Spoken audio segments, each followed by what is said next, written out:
Hello friends, it's Zoe and welcome to this month's bullet journaling plan with me.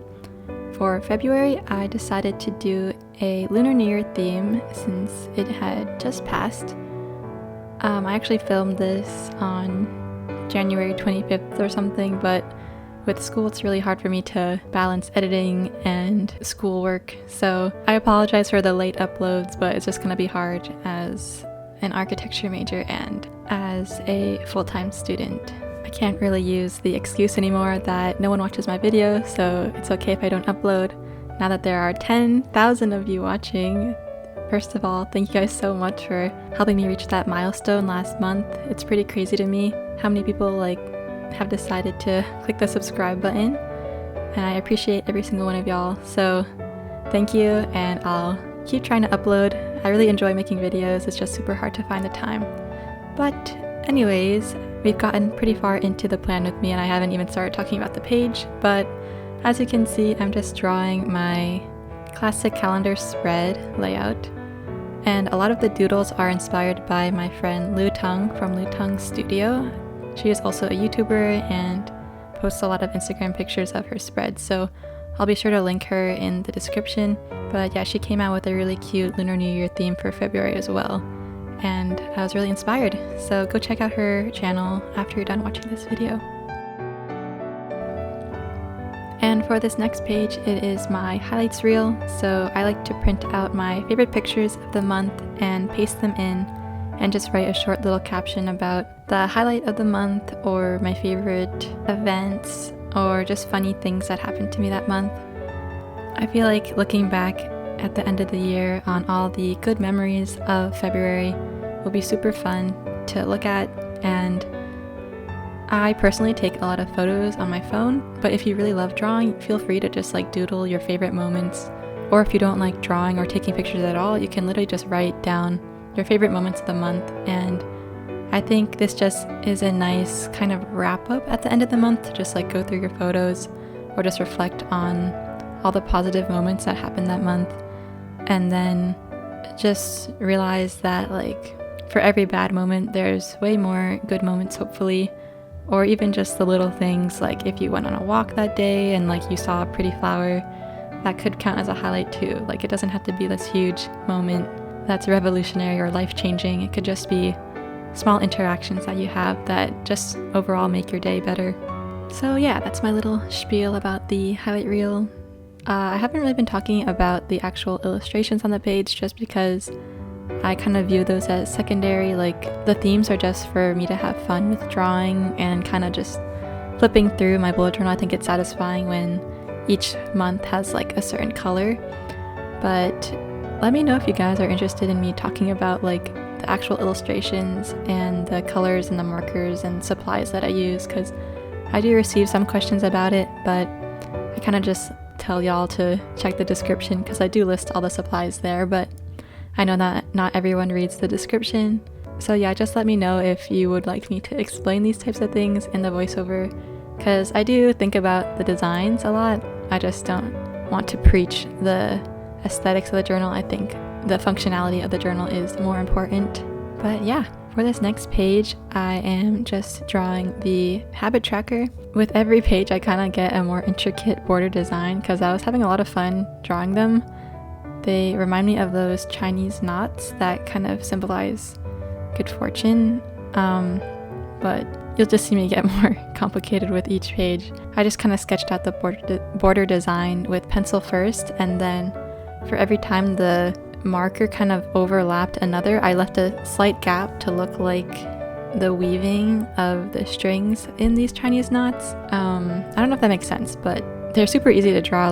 With the bullet journal that has the grid pattern, so you just kind of look up designs online and copy them, and they're super fun. But yeah, I just have this simple habit tracker. I just drew 6 months, and I made a slight mistake with the middle one. It's slightly not in line with the others, but honestly I think it's fine. I don't really care that there's a mistake, and you can't really tell anyway. So for the actual habits, I think a lot of us might have given up on our New Year's resolutions, or maybe have not even made any at all. So kind of just think about every day you can make actions that help you become the person you want to become. And in doing those actions, they all add up over time. I think it takes like 90 days to actually form a habit. And to break habits, it's even harder. So just be patient with yourself and know that habits form over a long period of time. You're not going to solidify a habit in 1 month. It takes a long time. So yeah, just be patient with yourself. Just take it one day at a time. I think that's the biggest thing. And I think it's better to focus on a smaller number of habits that are achievable rather than doing a million of habits and you're keeping track of too many things. Like, obviously you won't do all of them every day all the time. So just set realistic goals for yourself, but also, be ambitious. Think about the future, but also think about what is doable in the present moment and base your habits off of that.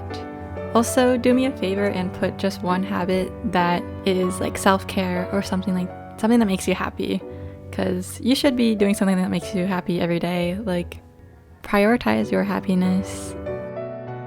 The next page, I am setting up just a simple reflections page, so I'll fill this in at the end of the month and kind of just write my thoughts about how I think the month went and what I'm looking forward to do next month.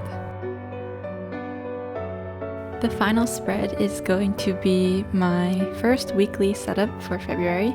I like to start my weeks on a Monday, and I split up my spread into 4 columns, so 1 column per day, and then the leftover column is for tasks in general that I have to complete that week. And all my weekly spreads have the same basic components. So each day I like to have events, due dates, and tasks. So you'll see me draw it in a second, but the first box is the events. So I'll write down the time and what I have planned for that day, like classes and meetings. And in the second box, I write down what is due that day. And then in the last column, I write down to-do lists. So that's just how I set up my week. For the design, I use like a paper lantern. So this allowed me to actually control the size of the boxes. So I know that on Saturdays I have nothing due, so I don't even have to draw a due date box. I can just leave it out. So actually the design aesthetics of the theme actually helped with the organization of the spread, instead of just being like something on the side. Like, it actually incorporated into the design, which I thought was very helpful. And then for the last thing, I just added the day of the month in the paper lantern.